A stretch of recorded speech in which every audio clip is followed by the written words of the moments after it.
Olá, isso é tudo que você vai precisar saber para as provas trimestrais do primeiro trimestre. As provas serão, cronologicamente, de Física, Linguísticos, Literários, Biologia, Geografia, Matemática, Química, História, Inglês e Filosofia. Mas aqui eu só não vou falar de Inglês e Filosofia, o resto, deixa com o pai. Então, sem mais delongas, vamos começar. A primeira prova será a prova de Física, e o conteúdo dela vai ser movimento uniforme, movimento uniformemente variado e força de tração. Então, vamos começar falando sobre movimento uniforme. Uma das primeiras concepções de movimento foi dada por Aristóteles. De acordo com ele, existiam dois tipos de movimento, o movimento natural e o movimento violento. O movimento natural é que toda substância tem um lugar natural e tende a retornar-se a ele. E o movimento violento é produzido por uma força que tira os corpos de seus lugares naturais. Mas quando o impulso se esgota, o movimento natural volta a prevalecer. Ou seja, para manter o movimento é necessária a aplicação de forças. Mas aí chegou um cara que você talvez conheça, Galileu Galilei, e começou a fazer experimentos com bolinhas em planos inclinados. E ele percebeu que, com condições ideais, as bolinhas sempre voltavam para suas alturas originais. E essa propriedade de resistir a mudanças em seu estado de movimento ou manter o mesmo estado de movimento foi o que Galileu chamou de inércia. Pouco mais tarde, outro cara, Isaac Newton, chega e descreve mais formalmente esse princípio em uma das suas 3 leis. Todo corpo continua em estado de repouso ou de movimento uniforme em uma linha reta, a menos que seja forçado a mudar aquele estado por forças aplicadas sobre ele. Ou seja, a força muda o estado de um corpo e a inércia faz o corpo permanecer em seu estado. Então, se eu estiver andando de carro, eu estou em estado de movimento, certo? Bom, depende de uma coisinha, do referencial. Você só está em movimento ou repouso dependendo do ponto de referência, ou referencial. Portanto, não existe movimento ou repouso absoluto. Se eu estiver andando de carro, eu estou em estado de repouso em relação ao carro, mas em estado de movimento em relação ao chão. E pronto, agora que você entende os conceitos de movimento e repouso, você pode começar a aprender sobre as grandezas cinemáticas. Existem 5 grandezas cinemáticas que você vai utilizar na prova: posição inicial, posição final, instante inicial, instante final e velocidade média. E você pode usar essas grandezas para descobrir outras. Por exemplo, se você calcular o deslocamento escalar sobre o intervalo de tempo, você descobre a velocidade média. Mas tome cuidado com unidades de medida, principalmente as de velocidade. Pode ser km por hora ou metros por segundo. E o exercício deve sinalizar obrigatoriamente qual deve ser utilizada. Se tiver o símbolo SI, significa Sistema Internacional, ou seja, você deve responder em metros por segundo. Mas e se você precisar responder em metros por segundo, mas as informações estão em quilômetros por hora, ou vice-versa? Isso é muito simples. Para converter de metros por segundo para quilômetros por hora, você multiplica a velocidade por 3,6. E se for de quilômetros por hora para metros por segundo, você divide por 3,6. Por exemplo, se eu quiser saber quantos quilômetros por hora equivalem a 5 metros por segundo, eu multiplico por 3,6, ou seja, 5 vezes 3,6 é igual a 18. Portanto, 5 metros por segundo é equivalente a 18 km por hora. E olha, eu poderia explicar muito mais a fundo como resolver exercícios sobre isso, ou poderia ensiná-los a resolvê-los como num passe de mágica, que é o que eu vou fazer. É o seguinte, na física cinemática você esquece todas as suas amizades, porque as fórmulas e a regra de 3 se tornam seus novos melhores amigos. Você só precisa desses dois para resolver qualquer exercício de física. Caso seja um exercício que não contém as informações do jeito que você quer, por exemplo, 75 km a cada 1h30, você só usa a regra de 3. Nesse caso, se a cada 1h30 eu ando 75 km, a cada hora eu iria andar 50 km. Portanto, a velocidade média é de 50 km por hora. Simples, rápido e fácil. E se você não estiver entendendo muito bem ou se perder nos seus cálculos, volte aos princípios, use as fórmulas. Substitua nas fórmulas as informações que você tem e assim descubra as que você não tem. E aí a gente começa a falar sobre fórmulas, e essas são as fórmulas do movimento uniforme. A gente tem a fórmula do deslocamento escalar, a fórmula do intervalo de tempo, a fórmula da velocidade média e a função horária da posição, ou sorvete, como você preferir. Só mais uma coisinha, é muito provável que na prova você encontre alguns exercícios sobre pontos de encontro, ou seja, tipo 2 carros indo em direções contrárias e em que ponto eles se encontram. E para descobrir isso, você só descobre a função horária de cada um e você iguala as duas. E aí, você tá livre. Mas agora vamos falar sobre aceleração, entrando no movimento uniformemente variado. A gente já aprendeu que no movimento uniforme não há forças sendo aplicadas e o objeto se move por inércia. Mas quando temos uma aceleração diferente de zero, significa que existem sim forças sendo aplicadas sobre tal objeto. Outra coisa, quando vamos falar de posição, utilizamos metros. Quando vamos falar de tempo, utilizamos segundos. Quando vamos falar de velocidade, utilizamos metros por segundo. E quando vamos falar de aceleração, nós utilizamos metros por segundo ao quadrado. Isso porque a aceleração é uma variação de velocidade, ou seja, a velocidade varia em tantos metros por segundo a cada segundo, e por isso resulta em metros por segundo ao quadrado. Mas como você descobre a aceleração? É muito simples, é apenas utilizando a fórmula da aceleração média, que é a velocidade média dividida pelo intervalo de tempo. No movimento uniformemente variado temos 6 elementos principais: a posição inicial, a posição final, a velocidade inicial, a velocidade final, a aceleração e o tempo. Para a maioria das fórmulas você precisa de pelo menos 3 desses para descobrir o que precisa. Se não tiver nada falando sobre tempo, você usa a fórmula de Torricelli. Se não estiver falando sobre posição, você usa a função horária da velocidade. Se estiver pedindo a posição, utilize a função horária do movimento uniformemente variado. E para casos mais específicos, você descobre sozinho aí. Então, só concluindo, essas são as fórmulas. Nós temos a fórmula da aceleração, a função horária da velocidade, a função horária do movimento uniformemente variado e a equação de Torricelli. E agora vamos falar sobre força de tração. Aí as coisas começam a ficar um pouco mais complicadas, porque os exercícios sobre tração dependem muito de como você interpreta o enunciado. Eles são muito complicados, mas eu vou tentar explicar aqui pra vocês, por mais que eu recomendo que você, depois de assistir isso aqui, vá fazer alguns exercícios de física, se você ainda tiver com dificuldade. A força de fração é a força exercida por cabos, cordas ou fios esticados, e atuam como uma força de puxar. Para representar forças utilizamos newtons e para representar massa utilizamos quilos. Sabendo a força resultante e a aceleração de um objeto, podemos descobrir a massa. Sabendo a força resultante e a massa de um objeto, podemos descobrir a aceleração. E sabendo a massa e a aceleração de um objeto, podemos descobrir a força resultante. Daí que vem a fórmula: força resultante é igual a massa vezes a aceleração. Mas para forças verticais você vai ter que levar outra coisa em conta: a gravidade. A aceleração da gravidade é de aproximadamente 10 metros por segundo ao quadrado. E aí você vai usar que o peso é igual a massa vezes a gravidade, porque o peso é a força resultante e a gravidade seria a aceleração. E aí temos dois tipos de exercícios: o que o objeto está parado e o que o objeto está acelerando para alguma direção. Quando ele está parado, significa que a força resultante é zero, ou seja, todas as forças em direções contrárias devem ser iguais. Quando ele está acelerando, significa que o lado para qual ele está acelerando tem uma força maior do que o lado contrário. Se você quiser saber da aceleração, divida a força resultante pela massa. Se quiser saber a massa, divida a força resultante pela aceleração. E se quiser descobrir a força resultante, multiplique a massa pela aceleração. Até aí é tudo razoável, mas as coisas começam a complicar um pouco mais quando chegamos em forças diagonais. Como o Fernandinho fala toda hora, a física não gosta de forças diagonais. Ela sempre trabalha com forças verticais ou horizontais. A melhor forma de explicar isso é exemplificando, por isso eu vou resolver aqui com vocês o exercício 2 da página 73 da apostila. Um semáforo de trânsito de 15 kg está suspenso por meio de um cabo, como representado na figura a seguir. Sabendo que o seno de 37 graus é 0,6 e o cosseno de 37 graus é 0,8 e adotando gravidade é igual a 10 metros por segundo, represente as forças envolvidas nessa situação e determine os módulos das forças de tração na parte esquerda e direita do cabo. A primeira coisa a descobrir é o peso do semáforo. Sabemos que peso é igual a massa vezes gravidade, portanto o peso é igual a 150 newtons. A segunda coisa a fazer é representar a força diagonal como forças verticais e horizontais. E depois, representamos a força de peso e a força do lado direito do cabo. Pronto, já representamos todas as forças envolvidas nessa situação. Agora vamos descobrir o módulo delas. Sabendo que o semáforo está estático, podemos concluir que T1y é igual a 150 newtons, porque senão o semáforo estaria subindo ou caindo. Agora você deve lembrar das aulas de trigonometria, mais especificamente razões trigonométricas. A forma do seno é o cateto oposto sobre hipotenusa.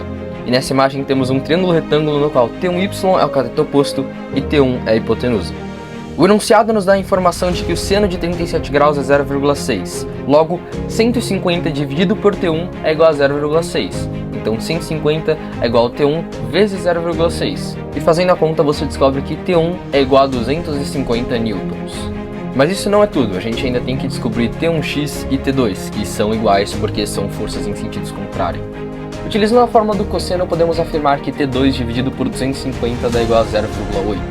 Logo, T2, que é igual a T1x, é igual a 200 newtons. E se você achou isso complicado, tenho más notícias para você, porque fica mais complicado ainda quando temos duas linhas diagonais, e não só isso, duas linhas diagonais com ângulos diferentes. Como fica complicado demais eu explicar coisinha por coisinha aqui, eu vou colocar um exemplo e te explicar as fórmulas que você tem que utilizar. Ok, nessa imagem temos T1, T2 e P. Essas são as três forças sendo aplicadas. A gente pode dividir tanto T1 quanto T2 em T1x, T1y e T2x e T2y. Depois disso a gente pode concluir que T1x é igual a T2x e T1y mais T2y é igual ao peso. Logo, T1 vezes o cosseno da esquerda é igual a T2 vezes o cosseno da direita. Portanto, T1 vezes o seno da esquerda mais T2 vezes o seno da direita é igual a P. E as outras fórmulas sobre força de fração são: força resultante é igual a massa vezes a aceleração e peso é igual a massa vezes a gravidade. E isso é tudo que você precisa saber sobre física.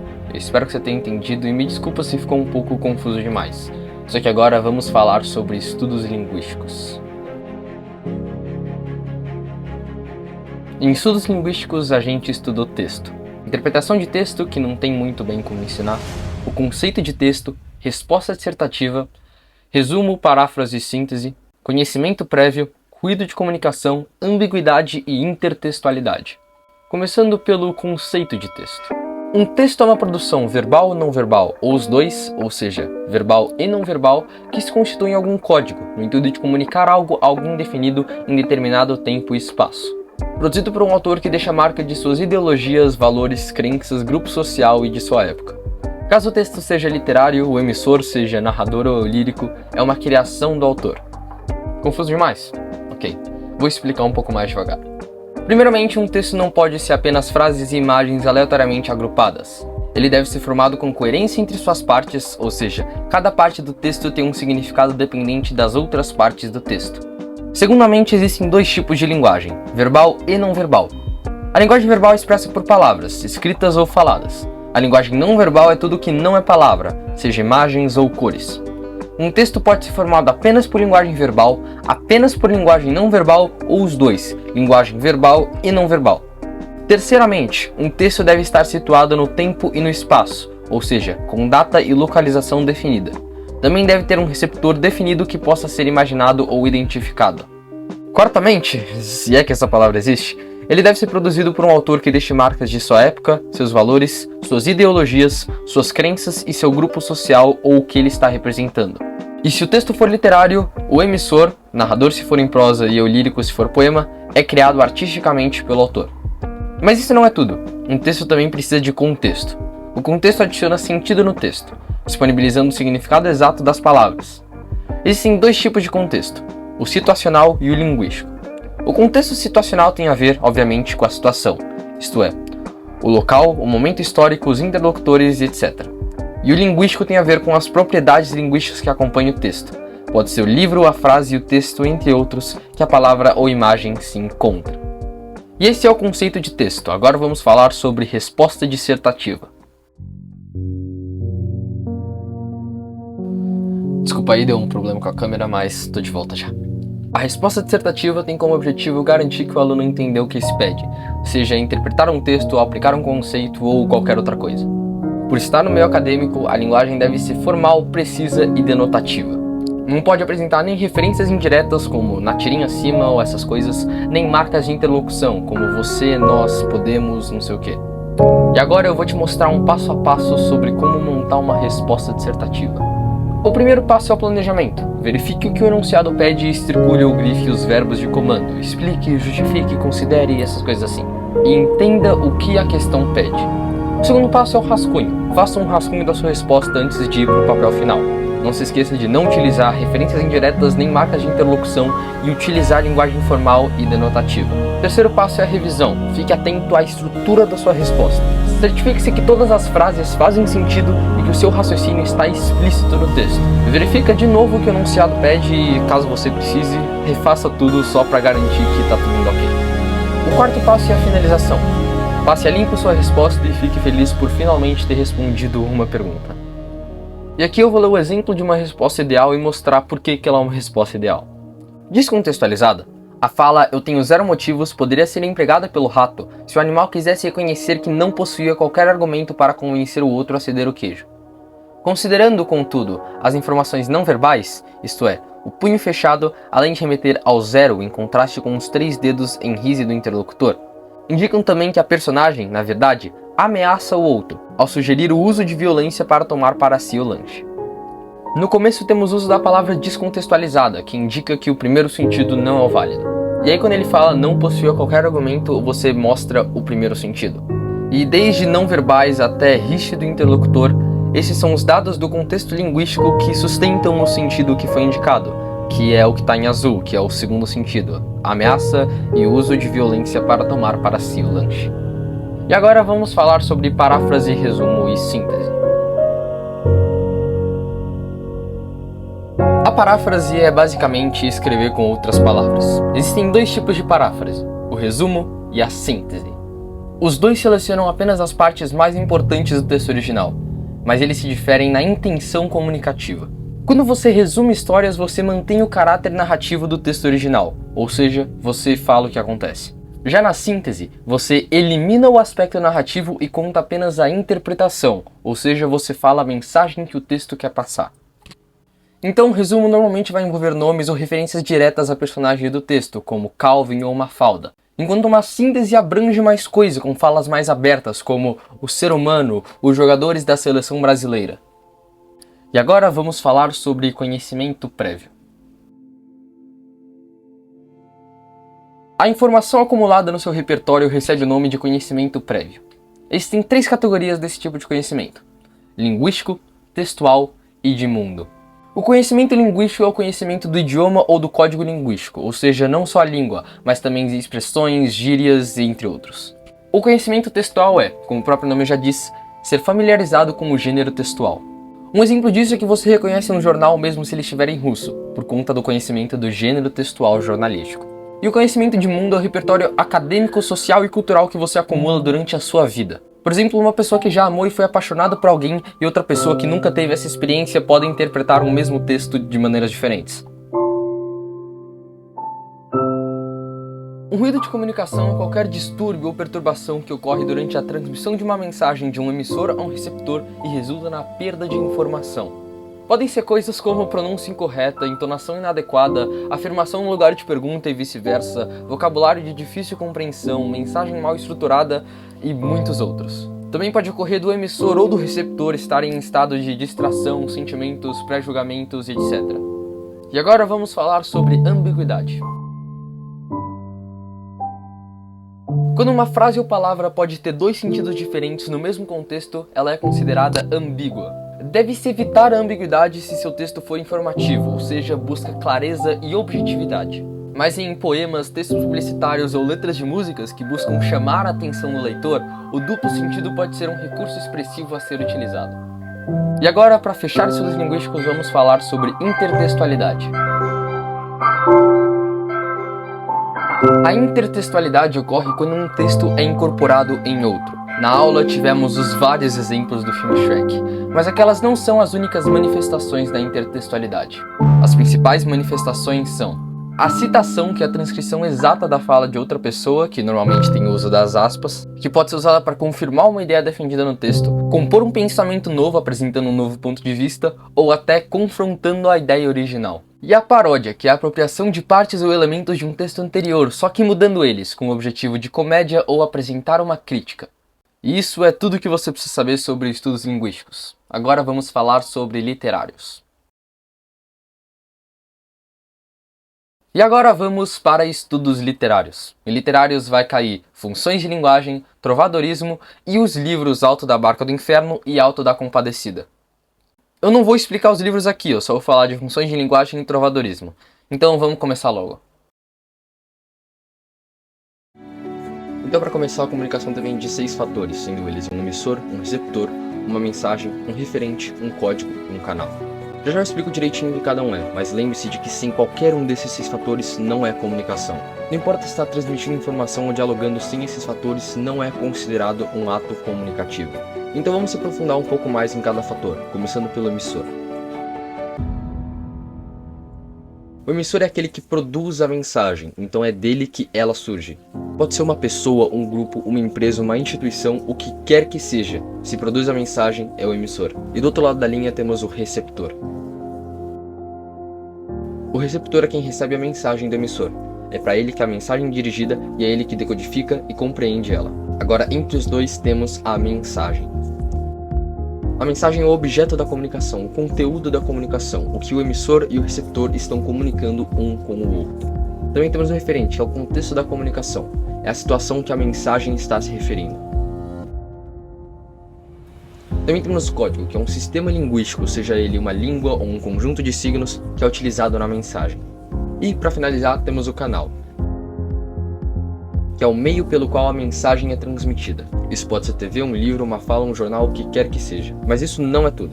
A comunicação não ocorre se o receptor não entender a mensagem, não decodificá-la ou não agir sobre ela. Pensa que não é sobre as letras ou palavras, e sim a história que elas contam. E só para garantir que vocês entenderam, eu vou mostrar um exemplo aqui. Eu e um grande amigo meu, Neymar, estamos conversando. Nada fora do comum. Aí eu chego pra ele e falo: meu grande amigo Neymar, o gol que você fez contra o Vila Real em 2015 foi muito bonito. Nessa situação, eu sou o emissor, eu sou o que produz a mensagem, o Neymar é o receptor, ele que recebe a mensagem é que o gol dele foi muito bonito, porque foi muito bonito de fato. O referente ao Vila Real em 2015, contextualizando quando e qual gol foi. O código é a língua portuguesa e o canal é a minha fala. E ó, se você ficar com qualquer dúvida, não só disso, mas de qualquer matéria, fica à vontade para me mandar uma mensagem. Eu não garanto que eu vou responder imediatamente, mas eu vou tentar responder o mais rápido possível. E agora que você entende o que é comunicação, você precisa entender quais são as funções comunicativas, ou chamadas de funções de linguagem. Mas antes disso, você precisa saber de duas coisas. 1. As mensagens apresentam múltiplas funções ao mesmo tempo, mas sempre tem uma função dominante. 2. Cada texto possui efeitos linguísticos relacionados às funções de linguagem, e é assim que nós identificamos elas. E agora vamos para os tipos de funções. A primeira é a função emotiva, também chamada de expressiva. Essa é uma função centrada no emissor, isso porque foca nos julgamentos, emoções e sentimentos dele.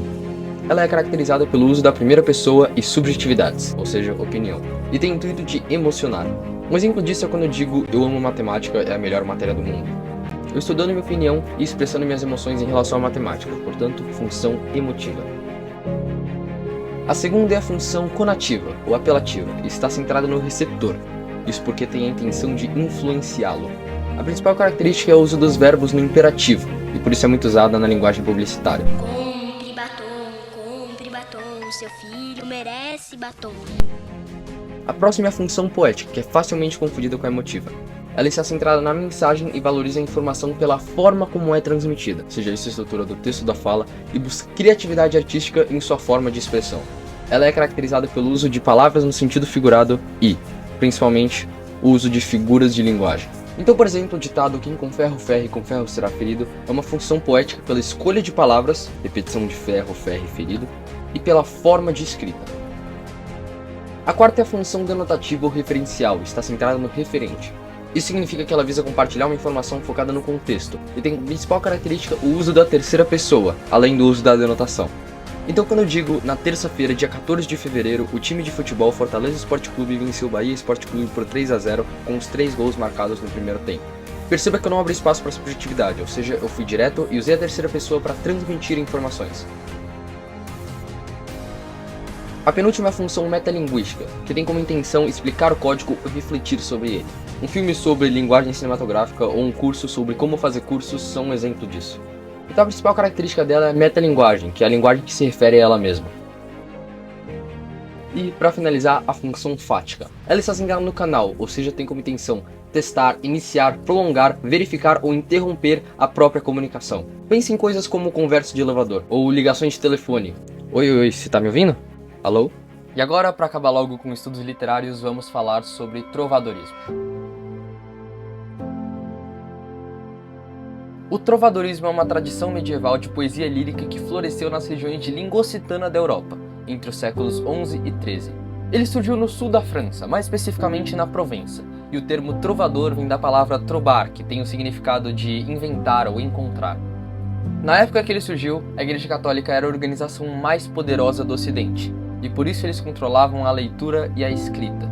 E já que a maior parte da população era analfabeta, eles só publicavam os livros que favoreciam pontos de vista religiosos. E nisso, já que apenas membros do clero e da nobreza tinham acesso à alfabetização, surgiu um movimento chamado trovadorismo, no qual os trovadores compunham cantigas para serem cantadas ao som da flauta, viola ou alaúde, com a finalidade de entreter homens e mulheres da nobreza. E o servilismo, que era a ideia de submissão e subordinação a Deus e às damas, também teve seu impacto na literatura medieval. O amor cortês que ocorria entre uma dama e um cavaleiro, que era um vassalo da mesma corte, em que ele idealizava a dama como um ser superior, inalcançável e quase divino, caracterizava a relação de vassalagem amorosa. O servilismo dos vassalos aos seus suzeranos origina o princípio de submissão de um trovador à sua dama. E esses são os tipos de cantigas trovadorescas. As cantigas de amor eram um dos tipos de cantigas mais populares da época. Os trovadores retratavam-se frequentemente como humildes e servos, que estavam dispostos a fazer qualquer coisa para ganhar o favor da dama. As canções geralmente eram acompanhadas por instrumentos de corda, como um alaúde ou uma harpa. As cantigas de amigo eram outro tipo popular de cantiga trovadoresca. Elas eram dirigidas ao namorado, expressando a lealdade e devoção do lírico a eles, com uma estrutura de paralelismo. Ao contrário das cantigas de amor, as cantigas de amigo tinham um lírico feminino e eram acompanhadas por um instrumento de percussão, tal como um pandeiro ou um tambor. As cantigas de escárnio eram um tipo de cantiga trovadora que era usado para zoar ou ridicularizar alguém. Essas cantigas eram frequentemente humorísticas e eram feitas para serem levadas na brincadeira.